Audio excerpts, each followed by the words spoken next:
जय हिंद। नमस्कार दोस्तों, आप सभी का स्वागत है हमारे यूट्यूब चैनल गंगा साहित्य में। तो आज हम देख लेते हैं हिंदी पद्य साहित्य कक्षा 12 हिंदी पद्य साहित्य का इतिहास एनसीईआरटी पैटर्न पर आधारित यूपी बोर्ड 2023 विद्यार्थियों के लिए बहुत ही महत्वपूर्ण साबित होने वाली ये वीडियो है।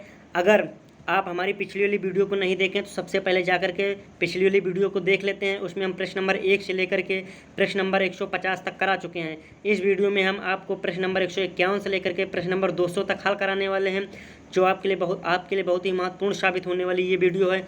तो प्रश्न नंबर 151 देख लेते हैं। क्या है? हिंदी साहित्य में किस काल को स्वर्ण युग के नाम से जाना जाता है?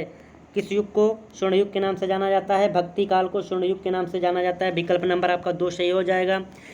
इनमें से किस समय सीमा को द्विवेदी युग के नाम से जाना जाता है? अगला प्रश्न क्या है? इनमें से किस समय सीमा को द्विवेदी युग के नाम से जाना जाता है? तो आपका हो जाएगा 1900 से 1922 ईस्वी तक। विकल्प नंबर 3 आपका सही हो जाएगा। अगला प्रश्न क्या है? आदिकाल का अन्य क्या नाम है? तो आदिकाल का अन्य नाम है सिद्ध सामंत काल। क्या? सिद्ध सामंत काल। सूफी काव्यधारा के कवि हैं कौन है? सूफी काव्यधारा के कवि मलिक मोहम्मद जायसी। अगला प्रश्न देख लेते हैं। निम्नलिखित में से रामा भक्ति शाखा के कवि नहीं हैं? तो चतुर्भुज दास राम भक्ति शाखा के कवि नहीं हैं।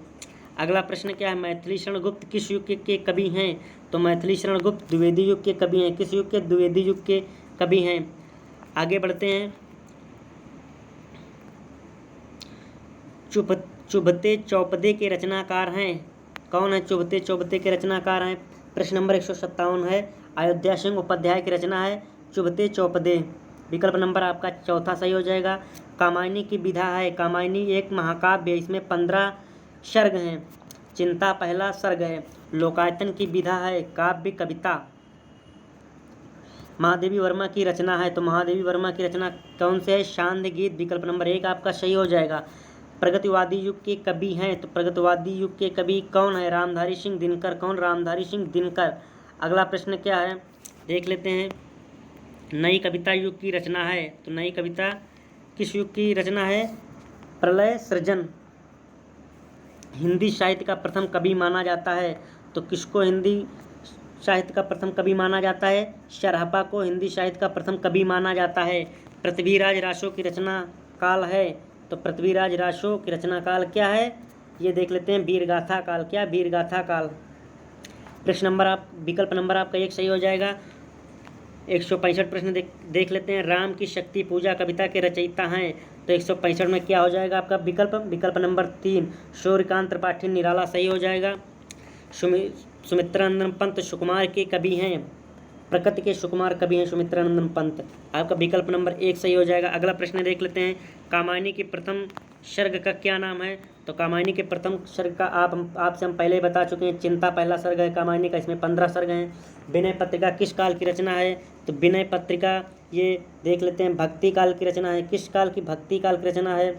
अगला प्रश्न क्या है? निम्नलिखित में से हरिऔध की रचना नहीं है। तो हरिऔध की रचना कौन नहीं है? अनग। प्रश्न नंबर 170 देख लेते हैं। निम्नलिखित में से एक चंपू काव्य है। यशोधरा एक चंपू काव्य है। क्या? विकल्प नंबर आपका 3 सही हो जाएगा। अज्ञेय की रचना है। कौन सी रचना है? हरी घास पर क्षण भर। रामधारी सिंह दिनकर की एक कुरुक्षेत्र हो जाएगी। हुंकार आपकी जयशंकर प्रसाद की हो जाएगी। रश्मिरथी रामधारी सिंह दिनकर की हो जाएगी। रीति मुक्त कवि हैं। तो रीति मुक्त कवि कौन है आपके? ये घनानंद हो जाएंगे। कौन? घनानंद। विकल्प नंबर आपका चौथा सही हो जाएगा। अगला प्रश्न देख लेते हैं। सुमित्रानंदन पंत को ज्ञानपीठ पुरस्कार मिला किस पर मिला? ये देख लेते हैं। चिदंबरा पर मिला। किस रचना पर? कृति पर। चिदंबरा कृति पर सुमित्रानंदन पंत को ज्ञानपीठ पुरस्कार मिला। हिंदी का प्रथम महाकाव्य माना जाता है। किसको माना जाता है? 174 प्रश्न देख लेते हैं। पृथ्वीराज रासो को हिंदी का प्रथम महाकाव्य माना जाता है। अगला क्या प्रश्न है? प्रश्न नंबर 175 देख लेते हैं। रामधारी सिंह दिनकर की रचना है। तो रामधारी सिंह दिनकर की रचना कौन है? परशुराम प्रतीक्षा। विकल्प नंबर 2 आपका सही हो जाएगा। निम्न में से खड़ी बोली का प्रथम महाकाव्य है। तो प्रथम महाकाव्य खड़ी बोली का पूछ लिया तो प्रिय प्रवास हो जाएगा आपका। निम्नलिखित में कौन मैथिली शरण गुप्त की रचना है? तो मैथिली शरण गुप्त की रचना कौन सी है? 170 प्रश्न देख लेते हैं। ये आपका विकल्प नंबर 2 सही हो जाएगा, अनघ। कितनी नाव में कितनी बार काव्य संग्रह के रचनाकार हैं? 178 प्रश्न। कौन है इसके रचनाकार? अज्ञेय जी। कौन? अज्ञेय जी। अगला प्रश्न देख लेते हैं। सुमित्रानंद पंत को चिदम्बरा कृति पर पुरस्कार मिला था, कौन सा पुरस्कार मिला था? भारतीय ज्ञानपीठ पुरस्कार चिदम्बरा पर मिला था इन्हीं को। निम्नलिखित में से जयशंकर प्रसाद की काव्य कृति है, तो कौन सी काव्य कृति जयशंकर प्रसाद की है? चित्राधार। कौन सी? चित्राधार। अगला प्रश्न देख लेते हैं। निम्नलिखित में से या निम्न में से मैथिली शरण गुप्त का पहला काव्य संग्रह है, तो पहला काव्य संग्रह कौन सा है? यशोधरा, भारत भारती, सिद्धिराज, पंचवटी। तो मेरे हिसाब से तो इसमें कोई भी विकल्प आपका सही नहीं है। सबसे पहला काव्य संग्रह है कौन सा, हम बता रहे हैं आपको, रंग में भंग। क्या? रंग में भंग कृति पहला काव्य संग्रह है। आप इसको नोट कर लीजिए। अगला प्रश्न क्या है? गीत संकलन पारिजात किसकी कृति है? गीत संकलन पारिजात 182। तो इसका देख लेते हैं। मैथिली शरण गुप्त, महादेवी वर्मा, अयोध्या सिंह उपाध्याय, जयशंकर प्रसाद। तो विकल्प नंबर आपका 3 सही हो जाएगा, अयोध्या सिंह उपाध्याय। 183 प्रश्न देख लेते हैं, जो लास्ट प्रश्न है। सच्चिदानंद हीरानंद वात्सन अज्ञेय के संपादक में कुल कितने तार सप्तक प्रकाशित हुए?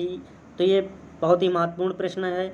4 तार सप्तक प्रकाशित हुए। पहला तार सप्तक देख लेते हैं 1943। क्या? 1943 में अगर हम 8 जोड़ देते हैं, कितना? 8 जोड़ देते हैं, तो ये आपका हो जाएगा 1951। जो दूसरा तार सप्तक है कौन सा? दूसरा तार सप्तक है। तीसरा तार सप्तक देख लेते हैं। अगर हम 51 में कितना? 51 में 8 जोड़ रहे हैं, कितना? 8 जोड़ रहे हैं, तो ये कितना हो जाएगा? 59। कितना? 59। जो आपका तीसरा तार सप्तक हो जाएगा। और चौथा तार सप्तक देख रहे हैं, अगर हम कितना देख लेते हैं। अगर हम 1959 में कितना? 1959 में 20 जोड़ रहे हैं, कितना? 1959 तीसरा तार सप्तक आपका है। इसमें अगर हम 20 जोड़ रहे हैं, कितना? 20। तो ये आपका कितना हो जाएगा? 20 जोड़ रहे हैं, सॉरी। तो ये आपका हो जाएगा 1979, जो आपका एक चौथा तार सप्तक है। धन्यवाद। अगर आपको हमारी ये वीडियो पसंद लगी हो, अच्छी लगी हो, तो इसे लाइक शेयर और सब्सक्राइब करिए और मेरा मनोबल बढ़ाइए। धन्यवाद।